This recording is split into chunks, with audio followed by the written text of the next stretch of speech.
এক। অন্ধকার দিয়ে শুরু। রাত তখন প্রায় শেষ, কিন্তু রাশেদের জীবনে যেন কোনো সকাল আসেনি। ঘরের বাতিটা বন্ধ, শুধু জানালার ফাঁক দিয়ে চাঁদের আলো একটু একটু করে ভেতরে ঢুকছে।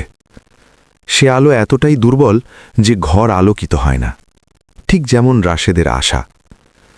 সে বিছানার এক কোণে বসে আছে, পিঠ দেয়ালে ঠেকানো, হাঁটু ভাঁজ করা, দুহাত দিয়ে হাঁটু জড়িয়ে ধরে আছে, যেন নিজের ভেঙে পড়া মনটাকে আটকে রাখার চেষ্টা করছে। ফ্যানটা ঘুরছে, কিন্তু তার ভেতরের অস্থিরতা একটুও কমছে না। রাশেদের চোখ লাল, ঘুম নেই। কারণ কিছু মানুষ ঘুমাতে পারে না, তারা শুধু চোখ বন্ধ করে জীবনের ব্যর্থতাগুলো দেখে। তার মাথার ভেতর বারবার একটাই কথা ঘুরছে, আমি চেষ্টা করেছিলাম, তবু কেন আমি পিছিয়ে পড়লাম? এই প্রশ্নের কোনো উত্তর তার কাছে নেই। হঠাৎ তার চোখ পড়ে ঘরের এক কোণে রাখা আয়নার দিকে। সে উঠে দাঁড়ায়, ধীরে ধীরে আয়নার সামনে যায়। আয়নায় তাকিয়ে সে নিজেকেই চিনতে পারে না। এই মুখ একসময় আত্মবিশ্বাসে ভরা ছিল, এই চোখ একসময় স্বপ্ন দেখত। আজ সেই চোখে শুধু ক্লান্তি। সে ফিসফিস করে বলে, তুই কি এটাই হতে চেয়েছিলি রাশেদ? কোনো উত্তর আসে না। মোবাইলটা আবার কেঁপে ওঠে। এবার সে তাকায়। একটা মেসেজ, ভাই, আগের টাকার কথা ভুলে যাইয়েন না। তার বুকটা ধক করে ওঠে। মোবাইলটা সে উল্টে রাখে। সে জানে পালানোর জায়গা নেই। পরিবার তার দিকে তাকিয়ে আছে, সমাজ তাকিয়ে আছে, আর সে নিজেই নিজের উপর ভরসা হারাতে বসেছে। ঠিক তখনই দূর থেকে ভেসে আসে আজানের শব্দ। প্রথমে খুব ক্ষীণ, তারপর ধীরে ধীরে পরিষ্কার। আল্লাহু আকবার, আল্লাহু আকবার। এই শব্দটা রাশেদের বুকের ভেতর কোথাও আঘাত করে। একসময় এই ডাক শুনে সে ছুটে যেত। আজ সেই ডাক শুনে তার চোখ ভিজে যায়। সে মেঝেতে বসে পড়ে। বলতে চায় অনেক কিছু, কিন্তু শব্দ বের হয় না। শেষে কাঁপা কণ্ঠে বলে, হে আল্লাহ, আমি কি খুব খারাপ বান্দা ছিলাম? তার মনে পড়ে সেই দিনগুলোর কথা, যখন বন্ধুরা বলেছিল, এই চাকরিটা নে, একটু ঘুষ দিতে হবে, কিছু না। সে না বলেছিল।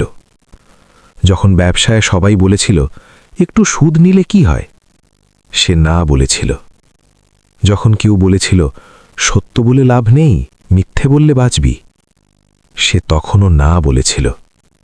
সে ভেবেছিল আল্লাহ খুশি হবেন। কিন্তু আজ মনে হয় সে শুধু একা হয়ে গেছে।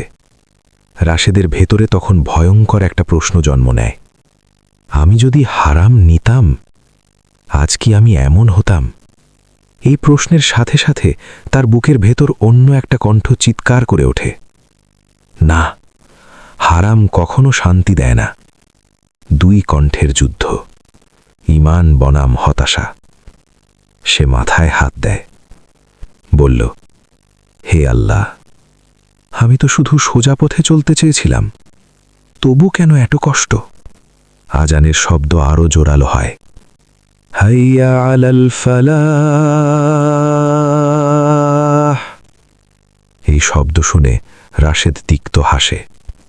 সে বলে, ফালাহ? আমার জীবনে কি আর কোনো সফলতা আছে? তার চোখের সামনে ভেসে ওঠে বাবার মুখ, সাদা টুপি, নরম কণ্ঠ। বাবা বলতেন, বাবা, আল্লাহ যদি কাউকে ফেল করতে দেন, তাহলে সে ফেল না, সে তৈরি হচ্ছে। রাশেদের চোখ দিয়ে পানি গড়িয়ে পড়ে। সে ফিসফিস করে বলে, আমি কি এখনো তৈরি হচ্ছি আব্বা, নাকি আমি ভেঙে যাচ্ছি? তার মনে হয় এই রাতটা বুঝি শেষ হবে না। কিন্তু ঠিক তখনই আজানের শেষ লাইন ভেসে আসে, আসসালাতু খায়রুম মিনান নাওম। এই কথাটা তার বুকের ভেতর ঢুকে পড়ে। নামাজ ঘুমের চেয়েও উত্তম। রাশেদ ধীরে ধীরে উঠে দাঁড়ায়। তার শরীর ভারী, কিন্তু পা দুটো নামাজের জায়গার দিকে এগোয়। সে জানে না নামাজ শেষে তার সমস্যার সমাধান হবে কিনা, সে জানে না আগামীকাল কি হবে, কিন্তু সে এটুকু জানে, এই অন্ধকারে দাঁড়িয়ে যদি সে আল্লাহর হাত না ধরে তাহলে সে পুরোপুরি হারিয়ে যাবে। সে যায় নামাজে দাঁড়ায়, তাকবীর বলে, আল্লাহু আকবার। এই তাকবীরের সাথে সাথে তার চোখ দিয়ে আবার পানি পড়ে, কিন্তু এবার এই কান্না আলাদা। এটা অভিযোগের কান্না না, এটা ভরসার কান্না। এই অন্ধকার দিয়েই শুরু হয় রাশেদের নতুন গল্প, একটা গল্প যেখানে কষ্ট থাকবে কিন্তু আল্লাহ থাকবেন। সব কিছুর পরিকল্পনাকারী কে?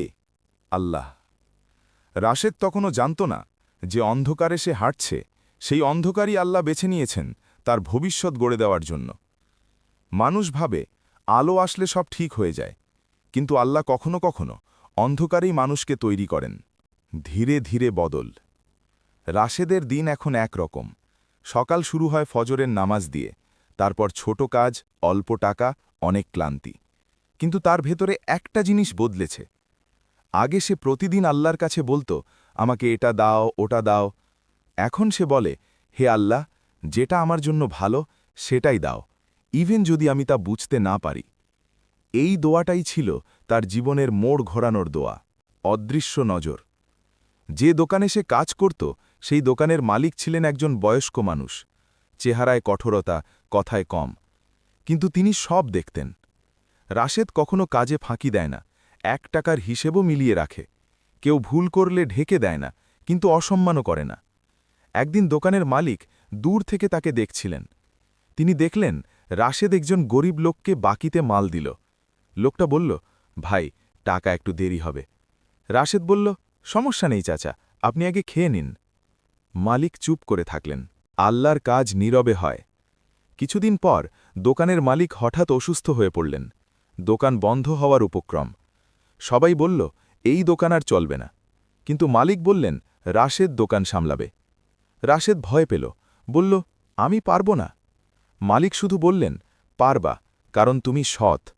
এই একটা বাক্য রাশেদের জীবনে প্রথম বড় স্বীকৃতি। সে দিনরাত পরিশ্রম করল, নিজের লাভ দেখেনি, দোকান বাঁচাতে চেয়েছে। আর আল্লাহ, আল্লাহ সব দেখছিলেন। যেখানে তুমি ভাবো শেষ, সেখানেই শুরু। একদিন রাতে রাশেদ নামাজে দাঁড়িয়ে বলল, হে আল্লাহ, আমি জানি না তুমি আমাকে কোথায় নিচ্ছ, কিন্তু আমি তোমার ওপর ভরসা করছি।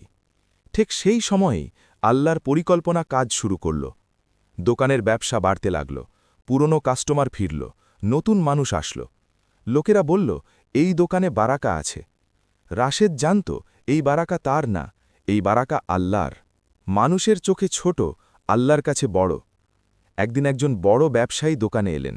হিসেব দেখে অবাক, বললেন, এত সৎ হিসেব আজকাল দেখি না। রাশেদ মাথা নত করল। লোকটা বলল, তুমি কি এখানে শুধু কর্মচারী? রাশেদ বলল, জি। লোকটা হেসে বলল, কিন্তু আল্লাহ তোমাকে মালিক বানানোর পথে রাখছেন। এই কথা রাশেদ তখন বোঝেনি, কিন্তু আল্লাহ বুঝিয়েছিলেন। আল্লাহ ধীরে দেন, কিন্তু গভীর দেন। কিছুদিন পর দোকানের মালিক রাশেদকে ডেকে বললেন, আমি একা আর পারছি না, এই দোকানের অংশীদার হবে? রাশেদের চোখ ভিজে গেল। সে বলল, আমি তো কিছুই না। মালিক বললেন, তুমি সেই মানুষ যার হাতে দিলে আমার দোকান নিরাপদ। এই অংশীদারিত্ব রাশেদের জীবনের মোড় ঘুরিয়ে দিল। কিন্তু তার অহংকার এলো না, কারণ সে জানত যে আল্লাহ একসময় তাকে ভেঙে দিয়েছিলেন, আজ তিনিই তাকে গড়ছেন। পুরনো কষ্টের মানে। এক রাতে রাশেদ একা বসে ভাবছিল। সে বুঝতে পারল, যদি সে আগের চাকরিতে থাকত, হয়তো হারামে জড়িয়ে যেত। যদি সে আগের ব্যবসায় সফল হতো, হয়তো অহংকারী হতো।